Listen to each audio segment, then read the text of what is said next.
मुख्यमंत्री सौर कृषी वाहिनी योजना 2.0 या योजनेतून महावितरणनं मुदाळतिट्टा उपकेंद्राची 5 MVA क्षमतेचं रोहित्र बसवून क्षमता वाढ केली आहे.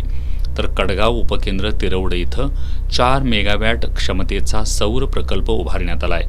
मुदाळतिट्टा उपकेंद्राची क्षमता वाढवल्यानं 13 गावांमधील 1568 शेतकऱ्यांना तर कडगाव उपकेंद्र तिरवडेतून 22 गावातील 1510 शेतकऱ्यांना दिवसा वीज मिळत आहे. दोन्ही कामांचं लोकार्पण पालकमंत्री प्रकाश आंबेडकर यांच्यासह मान्यवरांच्या हस्ते आज संपन्न झालं.